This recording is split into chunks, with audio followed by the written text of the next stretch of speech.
Tava conversando também, a linha de raciocínio que você segue, assim, é qual na religião, assim? Eu sou espírita. Eu comecei a frequentar a casa espírita, eu devia ter 10, 11 anos de idade. Minha mãe me levou. E eu sou fascinado com a doutrina espírita. É uma coisa que me cativa bastante, assim, sabe? E a doutrina espírita, o que mais me fascina nela é justamente o fato de ela não se dizer salvadora de ninguém. Uau. Né? Desde o ateu ao protestante, católico, não é a igreja que salva, não é a doutrina que salva, não é. O que salva é amor. Né? Tem um ateu, o cara é super amoroso, o cara que ajuda todo mundo da vizinhança, o cara que está sempre disponível para quem quer que seja. E aí? Né? Vai chegar lá no... Vamos figurar. Conjecturar, né? Vai chegar lá no outro plano e Deus vai falar assim, não, você vai para o inferno. Nem gosto de falar essa palavra. Porque você não acredita em mim. Essa palavra não vem de Deus, vem mais do povo, né? Você vai pro inferno! Você vai para esse lugar porque você não acredita em mim. Uai, mas que Deus é esse? O amor de Deus é uma coisa que a gente não sabe explicar. Sim, exatamente. Assim, Deus... É difícil a gente... O que é Deus? Não é quem é Deus. O que é Deus? É um senhorzinho barbudo que está lá em cima da nuvem? É uma energia? É o criador do mundo? O que é Deus? É o Big Bang? É o Big Bang? É o Big Bang? É o Buda? É o Alá? É quem? É difícil você... Acho que isso cada pessoa tem sua percepção de como seja isso, né? Mas, independente disso, o que eu acredito é que Deus é um cara muito sensato. E ele não é orgulhoso bastante para falar assim, você fez tudo certo, mas você não acredita em mim, então eu não te quero. Isso não é amor. Isso não é amor e Deus é amor. Né? Então eu acho que o que nos salva, porque eu também não acredito nessa questão da salvação, dessa forma de uns não serão salvos e vão para o inferno, outros serão salvos e vão para o céu. Eu não acredito porque eu não acredito na existência do inferno. Exatamente porque eu acho que Deus é muito justo e é muito amoroso. E eu acho que se a gente errar, e errar muito... Juninho, você não tem filho, né?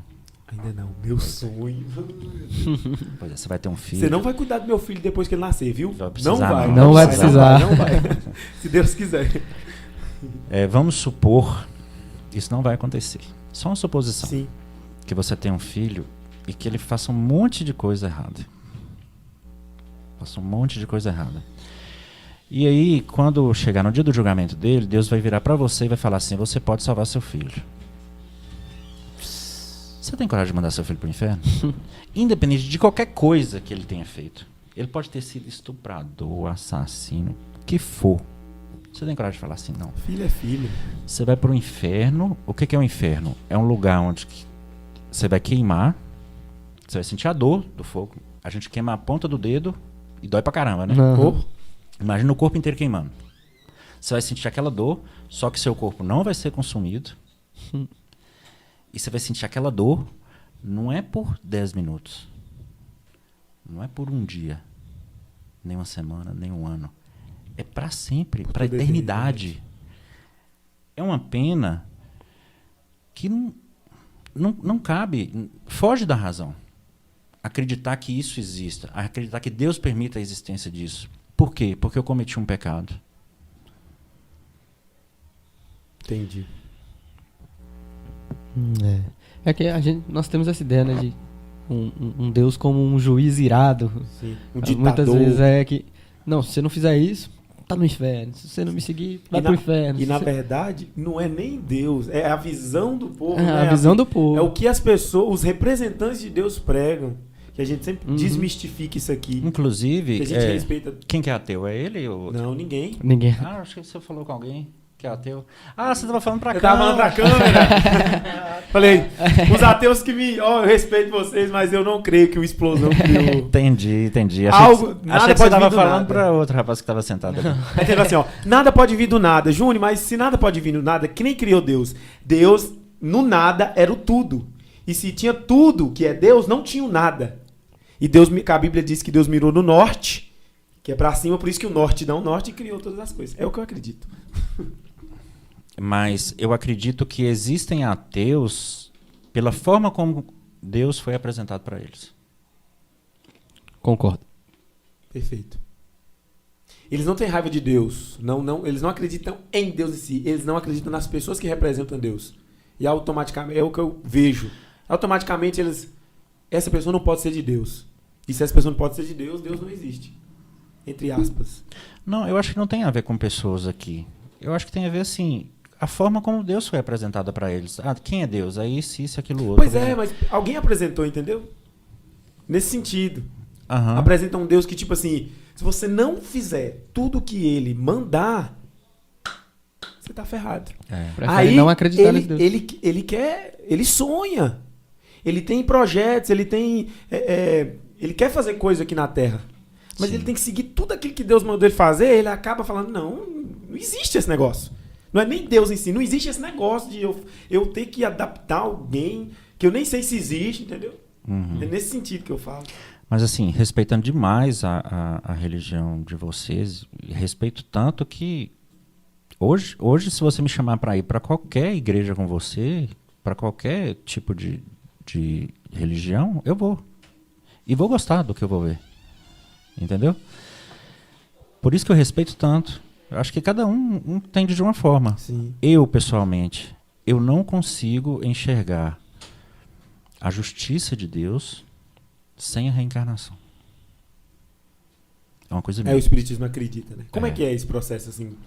O que vocês acreditam? Porque a gente acredita que Deus dá infinitas oportunidades pra gente. A gente errou, vai voltar aqui na Terra, vai reencarnar de novo, em outro corpo, mas o mesmo espírito. Eu até compartilhei no meu Instagram hoje, depois eu quero te mostrar. Ah, vocês gostam de música? Vou mostrar para vocês um menininho de 4 anos de idade. Agora ele tá com 6, mas no Instagram dele tem vídeos dele com 4 anos de idade. Você postou no story hoje? Postei. Eu vi. Ele toca violão, guitarra, baixo, teclado, bateria, É músico. mixa 4 anos de idade. e canta. Com 4 anos. Meu Deus. Tipo, Deus deu de presente pra ele esse dom? Vocês acreditam que sim, né? Perfeitamente. Mas por que deu pra ele que não deu pra mim? Uma boa pergunta. Eis a pergunta. Né? Eu acredito que ele já estudou muita música. E ele já estudou demais. Ele já arrancou as cabeças dos dedos ali pra poder tocar um violão. Igual a gente que gosta de tocar violão no início, principalmente o dedo mínimo aqui, né? Que você vai naquela cordinha mais fininha, rasga o dedo, chega a sair sangue. Já cortou, Verdade. já fez bolha. Ele já fez muito isso, E ele voltou agora num outro corpo, lembrando de tudo. E fazendo tudo. Ele tá só relembrando coisas que ele já estudou, que ele já se esforçou para fazer, né?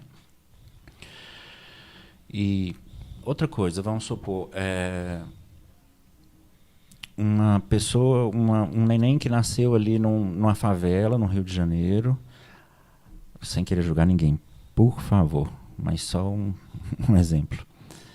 Filho de uma mãe prostituta, de um pai traficante, que nunca foi presente na vida do filho, que cresceu no meio de bandidos, de pessoas que buscam o mal de outras pessoas, e um outro neném que nasceu num condomínio, de uma família extremamente equilibrada. Eu nem estou falando de dinheiro, estou falando de uma família equilibrada, uma família religiosa, que levou essa criança para a igreja desde pequenininho, ensinou, deu exemplo. Qual a chance dos dois virar bandido? E de fazer um monte de coisa errada? Pode acontecer desse menino da favela virar um servo de Deus e desse outro virar bandido? Claro que pode. É óbvio que pode. Probabilidade é menor. Mas qual a probabilidade de acontecer o contrário? Por que que Deus deu para esse menino que nasceu numa família equilibrada a chance de nascer numa família equilibrada e para esse outro nascer num lugar completamente perturbado se eles não existiam antes de nascer? Entendi. É uma pergunta que eu sempre faço para Deus. Deus, por que o Senhor trabalha assim? É uma pergunta que eu sempre faço para Deus. Por que o Senhor trabalha assim? Às vezes eu vou deitar e eu falo, eu não entendo, Deus, por que o Senhor trabalha assim? Que a gente ainda vê criança e leucemia na mesma frase. A gente vê, você mesmo vê criança morrendo. Por quê? Que eu, Júnior, tô com 24 anos, João Guilherme com 42, Rafa com 40... De novo. Segunda vez.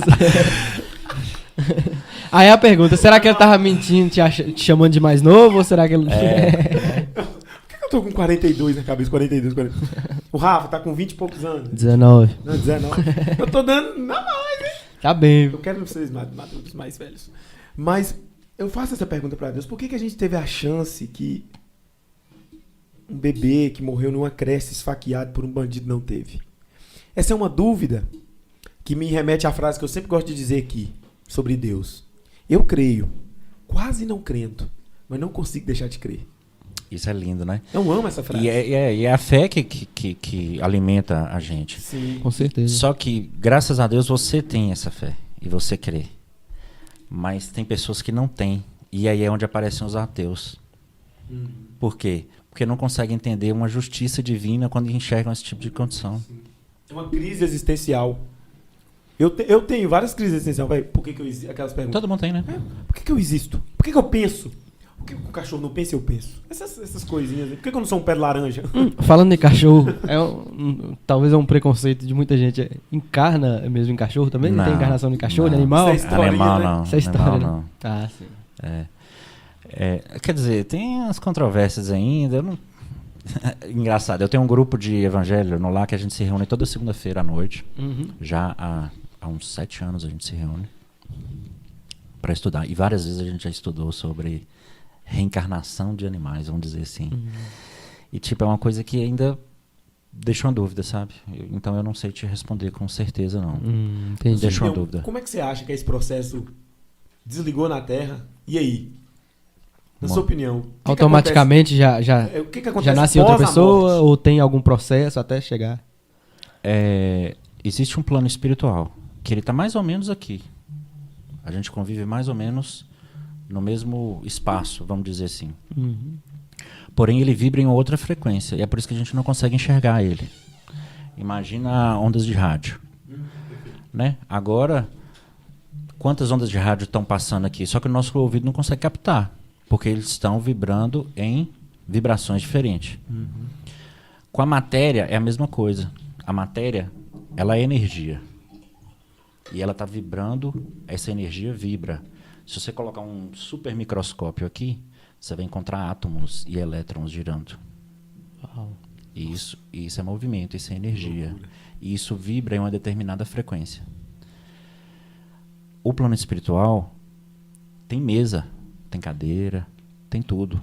E pode estar aqui, junto com a gente, mas está vibrando numa outra frequência. E a gente não consegue perceber, nem tocar, nem encostar. Então tá, a partir do momento que a gente desencarna, aí depende de quem você foi, né?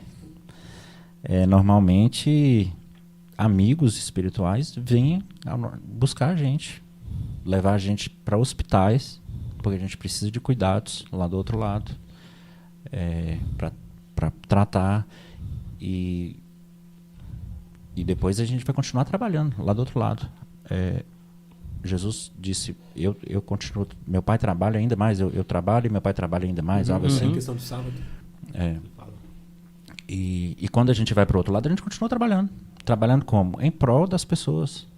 Os santos, a gente não acredita que exista santo igual os santos da Igreja Católica, mas são, vamos dizer, existem espíritos que você tem seu anjo guardião, é um espírito que guarda você. E esse espírito, ele já viveu na Terra encarnado. Entendeu? Ele não foi criado por Deus só para ser o seu anjo guardião. É um espírito afim, um espírito amigo que você tem e que te acompanha, te buzina no seu ouvido, te intumina a fazer as coisas certas. Aquela voz interior. Aquela voz interior, né? A fazer as coisas certas. Entendi. E, nossa, acho que se a gente for falar de espiritismo aqui, a gente vai ficar uns 4 Mas dias. é massa, o assunto é bem Não, legal. o assunto é interessante. Não, se você não tiver com pressa, a gente muito menos. Os editores que se lasquem. Eles que se viram aí. É o novo formato de gravar assim, ó. O diretor que inventou, ele se vira, fica em pé até amanhã. É que não tem desse formato de podcast que é o formato que a gente conseguiu. Tá legal, gente? Se não tiver, vai ser assim. Não tem outro jeito. Não tem essa de, tá ruim, troca. Não tem como. Mas enfim, e lá a gente tem a oportunidade de voltar à Terra para reparar os erros que a gente cometeu.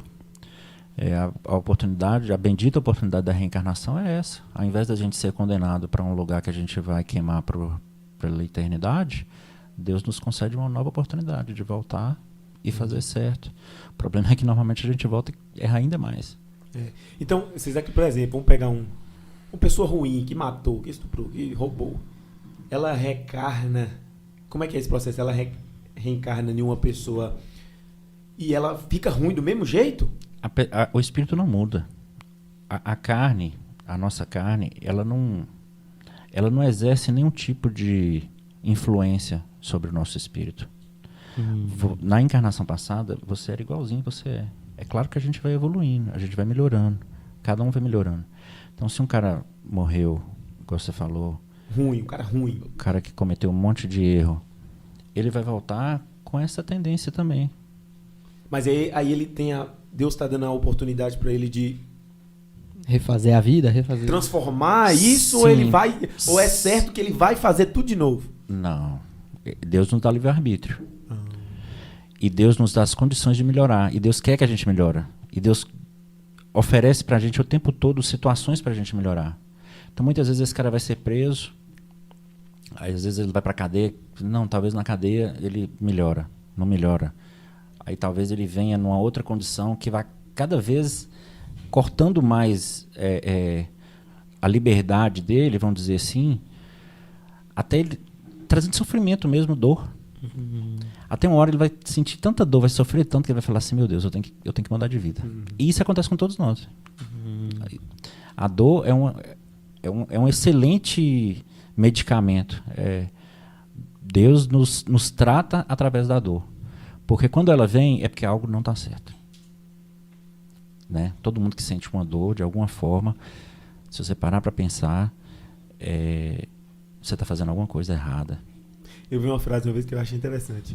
Se não fosse a dor, você enfiaria o braço no fogo e só ia perceber quando você já estivesse aqui, ó, no ombro. Exatamente. Aqui, então a dor, ela te avisa que encostou numa coisa quente. Ai. É aquilo, acho que eu já contei aqui, um caso de um menino que não sentia dor. Era algo assim, acho que eu já falei aqui. Aí ele parece que deu hemorragia interna e ele não tinha percebido. Depois de 3, 4 dias, parece. Tem um caso de uma menininha também. É uma síndrome raríssima. Tem um nome, não tem? É muito raro, é muito raro. Que não sente dor, né? E aí a menina tinha que ficar fazendo radiografia e ultrassonografia direto.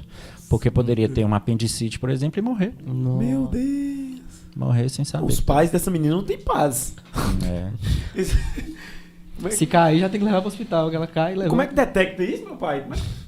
Eu não sinto dor, vai perceber, né? Acho que percebe, né? Tipo, ele caiu, os pais devem pensar, tipo, ele caiu, não chorou, tem alguma coisa estranha. Que loucura.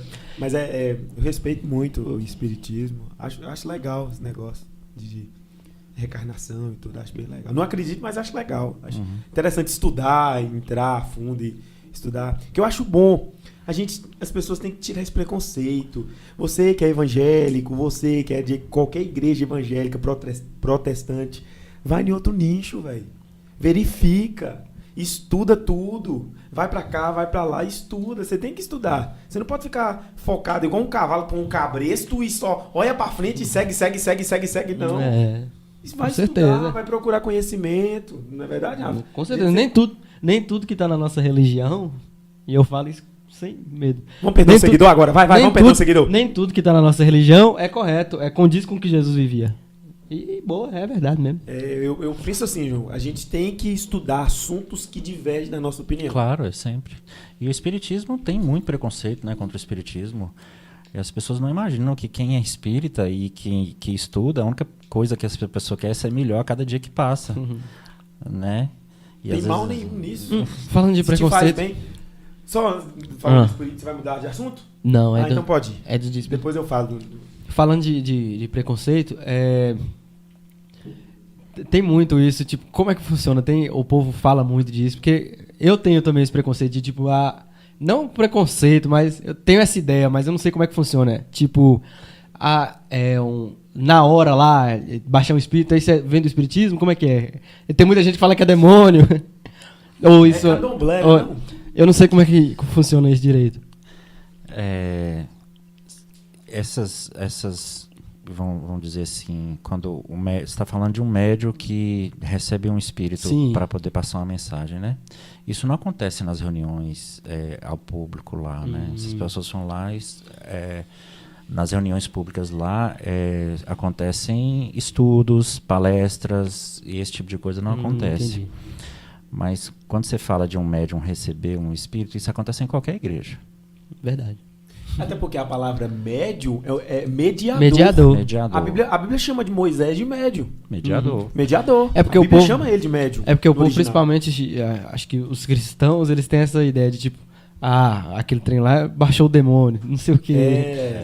Tem muito esse preconceito, né? Tem sim. E tem muita igreja que isso acontece e você, tava falando em línguas. Não, tava com um espírito ali que tava...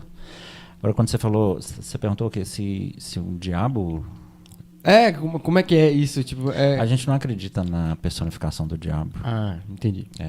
Quando uma pessoa, vamos supor, se transforma, vamos dizer assim, é um outro espírito que está agindo através dele. Está usando o corpo dele para se manifestar, entendeu? Entendi. Você gosta de ler, João Guilherme? Sim. Tem um livro que chama Mais Esperto que o Diabo. E lá nesse livro é do Napoleão Hill. Um livro ficou escondido muitos anos, agora ele veio à tona. Ele chama o diabo de... ele chama Deus de fé, e o diabo... Nossa, esqueci. Majestade. Não, mas tem outro nome. Oposição. Como é que é, velho? Fé... Deus, ele não chama o diabo de diabo. Tipo uma energia ruim. Como é que é? Eu esqueci a palavra, pô. Mas é um livro muito bom. Que não fala necessariamente de Deus, e é um agnóstico perfeito, um livro perfeito para agnóstico. Não fala necessariamente de Deus nem do diabo, mas fala da... É porque qual que é a história que a Bíblia conta pra gente sobre o diabo? Que ele era um anjo, né? E que ele evoluiu até o 7º céu. Vocês me ajudam com isso aí, porque...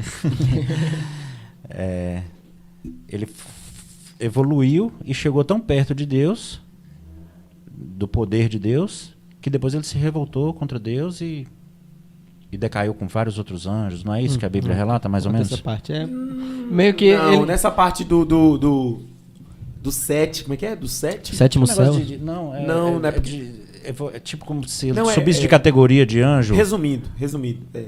Lúcifer, o nome dele, né? Diabo, Satanás. Diz que ele era o anjo mais perfeito que tinha no céu. É isso que a Bíblia fala. O anjo mais perfeito que Deus criou. Só que ele queria mais. Ele queria ser mais do que Deus. Ou semelhante. Sim. Pelo menos semelhante. Porque ele olhava para Deus e falava, nossa, por que eu não posso ser ele? Ele é adorado, eu não sou, eu tenho que adorar. E como Deus criou ele com o livre-arbítrio, ele tinha um poder de escolha. Sim, como todos os seres de Deus. É isso que a Bíblia fala. O que diferencia a gente que está aqui de um anjo? O que você acha que diferencia? Acho que só o Na minha opinião, o que eu acredito? O que eu acredito é que o anjo, ele é um espírito que tem uma alma. E a gente é uma alma que tem um corpo e um espírito. É isso que eu acredito. Tá, mas eu falo assim, por que ele é anjo e você não é anjo? Você acha que isso é porque ele é uma pessoa melhor que você? Por ser anjo? Não, eu acho que eu vou colocar uma escolha de Deus. Escolheu ele, tipo o anjo Gabriel, para anunciar o nascimento de Maria. Você acha que o anjo Gabriel tem imperfeições? Imperfeições? Não, eu acho que ele tem o livre-arbítrio de errar. Mas como ele decidiu não errar, acho que ele segue aquilo que Deus pede para ele. E por isso ele é um anjo? Eu acho que...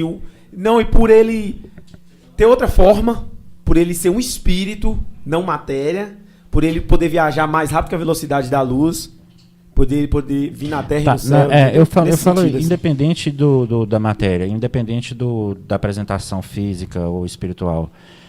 O que nos diferencia dos anjos é que os anjos, eles não têm os nossos defeitos. Nós somos orgulhosos, nós somos egoístas, né? Principalmente orgulhosos e egoístas, vaidosos. Em maior grau ou menor grau, todos nós somos.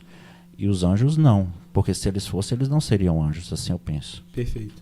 Lúcifer, ele era o anjo mais perfeito que tinha no céu.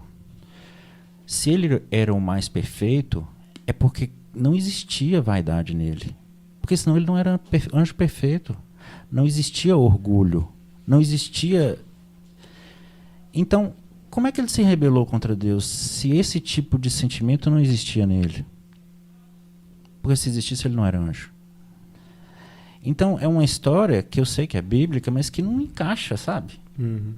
Não mas encaixa. É no sentido do livre-arbítrio, do poder de escolha. Deus não fez nada. Porque um amor sem liberdade é prisão. Deus Todo-Poderoso poderia ter criado o Júnior para servir ele eternamente. Para servir, adorar ele, só ele, só ele, só ele. E os anjos também. Adorar. Só que Deus criou tanto os anjos como os seres humanos com poder de escolha. E Lúcifer escolheu o errado. Eu acho que assim... É o que eu acredito, entendeu? O que eu creio é meio que isso também. Tipo assim, a partir do momento em que Deus criou o Lúcifer perfeito, ele criou a possibilidade do Lúcifer ser imperfeito. Entendeu? A partir do momento que tem a perfeição... Só que o Lúcifer escolheu ser perfeito. Sim, até um certo ponto, entendeu? Até um certo ponto ele escolheu ser perfeito de uma forma que ele era o mais perfeito que tinha no céu. É tanto que tem um trechinho na Bíblia que fala assim, ó: tu eras o querubim ungido, toda pedra preciosa cobria ele, música saía dele. Não é que ele era regente de coral, como muita gente fala, mas a música, a Bíblia fala assim, ó: tambores saíam de ti. Tem a palavrinha de ti, saíam de ti. Então, e aí o texto embaixo fala assim, ó: só que a vaidade corroeu seu coração, o orgulho corroeu seu coração. E é uma dúvida que eu tenho, João César. Nessa parte que eu não consigo É uma dúvida que eu tenho. Se no céu é perfeito, se no céu é tudo perfeito, como pode haver erro e rebelião? E vaidade. Entende? É isso que eu quero te dizer desde o início. É uma história que pra mim não encaixa, entendeu? Sim. Só que aí é o que eu falo. Eu creio quase não crendo, mas não consigo deixar de crer. Que o céu é perfeito. Não tem imperfeição em Deus. Não tem imperfeição. Lógico, isso não. Deus, a Bíblia diz que o céu é Deus, porque Jesus falou assim, ó: eu vou para o céu? Não. Jesus falou assim, ó: eu irei para o Pai. Então o céu é o Pai. Se Jesus falou que ia para o céu e ia para o Pai, o céu é o Pai. Então eu acredito assim que o céu Deus é o céu, e não tem como Deus é perfeito, Deus não muda, Deus é imutável, Deus é perfeito. Agora, as suas criaturas... E outra pergunta que eu faço, se o Lúcifer era perfeito, mas aí a vaidade tomou conta dele, não sei de onde surgiu essa vaidade, que é a parte que eu não acredito, para ele se apoderar, então ele enganou Deus? Essa é a treta também. Na verdade, não enganou, Deus já sabia. Porque Deus, ele já viu o seu futuro. É nesse sentido que eu creio. Deus já viu o seu futuro. Deus, no dia que você nasce, ele vê o dia que você nasce e o dia que você morre ao mesmo tempo. Porque para Deus não existe tempo. Existe o tempo Kairos, que é o tempo dele, que acontece tudo passado, presente. O livro de Apocalipse é um livro passado, presente e futuro ao mesmo tempo. Quando você vai estudar ele, você vê que está falando das três... É louco. Por isso que a Bíblia é fantástica. Está falando das três eras, passado, presente e futuro ao mesmo tempo. Você fica, caraca, quando você afunda um pouquinho. Uhum. Então eu acredito assim, que Deus já viu a nossa decisão.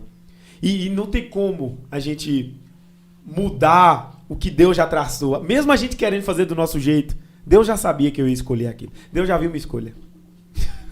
É muita filosofia. É louco, né? É muita filosofia. É uma coisa muito... Mas pra gente falar disso, tem que entrar na filosofia. Sim, claro. Tudo começou na filosofia aí, a gente tem que entrar. Mas é muito bacana. Inclusive, ó, a todos os espíritas aí, não tenho preconceito, amo. Inclusive, minha patroa é espírita, eu amo ela pra caramba. É minha segunda mãe. Quem é sua patroa? Rita, que mexe com cosméticos. Você conhece? Ela não sai muito de casa, não. Ela tem um problema na coluna, ela fica mais em casa. Eu que faço, eu que trabalho, mexo com os cosméticos pra ela, levo na rua, levo pro correio. Ela é espírita.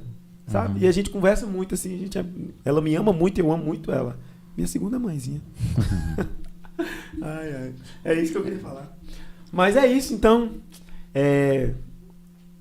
Tem algumas perguntas? Acho que tem perguntas. Tem. Deixa eu ver. No meu tem aqui uma pergunta.